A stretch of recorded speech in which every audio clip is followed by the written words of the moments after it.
कि मजा मार लेके कोरा भुइया बिछा के कि मजा मार लेके कोरा हई आरा वाला छोरा। जय हो। तनी एगो ताली बजाओ जबरदस्त एकदम। अरे ताली बजाओ हमारे भाई कहते सब लकी राजा का गाना है, आप लोग सुनिए। अभी हाल फिलहाल में एगो गीत हमारा चल के चल कि जीन हमारा दिल से खेला वाड़ी करी है तनी देखावत रही ना भैया भैया ए भैया तनी देखावत नहीं तनी कि जीन हमारा दिल से खेला वाड़ी करी है ओकर काली मैं विचार करी है ओकर काली मैं विचार करी है लेकिन कहे के बाप हाँ जय हो कहे के बाप कि मारे सवाद सैया आई कि मारे में सवाद सैया सुख सुख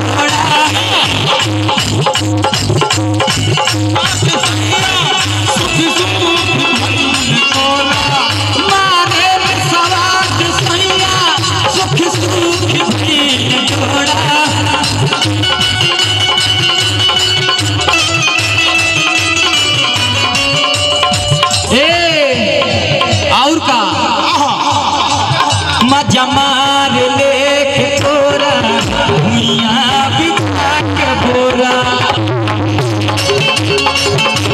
अच्छा हो मजा मार लेके तोरा भुइया बिछा के बोरा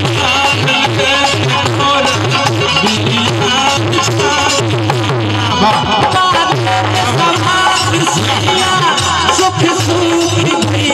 थोड़ा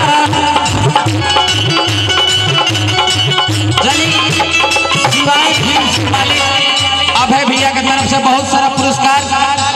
हमारे माननीय गुरुतुल्य प्रमोद भैया की तरफ से बहुत सारा पुरस्कार। बहुत सुंदर कवि बिहार में धूम मचावे वाला माननीय हमारे गुरु जी कृष्ण पेदती भैया की तरफ से बहुत सारा पुरस्कार आशीर्वाद के रूप में और जिला पार्षद प्रत्याशी रईस भैया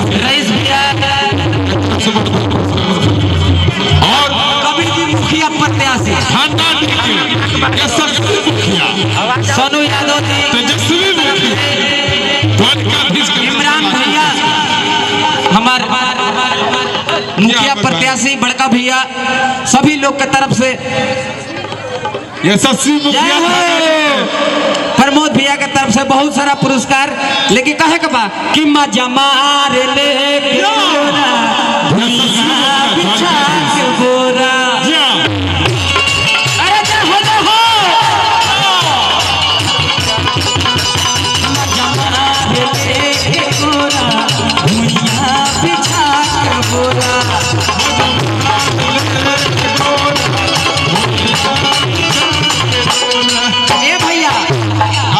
म्यूजिक नहीं के बजावे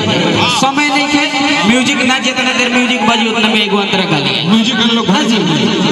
कहे के बा कि मिलन सने ही सैया मिलन सने ही सैया मनवा के हम जाजी भाई क्या कर दिया हो छाछ पड़ा तू लोग काहे खाती है बड़ी लुकाती है प्रोग्राम देखे बड़ी लोग लुकाती है सामने नहीं आती है। जल्दी जल्दी तीनों चारों अंदर लगा दो बिना रिदम म्यूजिक से फट हाँ के अंदर फ्लैट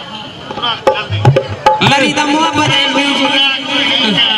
म्यूजिकवा छोड़ दी खाली बिना म्यूजिक के गाना बजाना वाला म्यूजिक पार्ट बीच में खाली छोड़ देबे के बा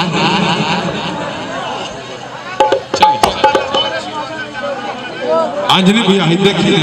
चलिए आई चल चल दे चाबी दे ले कहीं गाड़ी दे जल्दी दे चल चल चल चलिए आइए, हम आओ।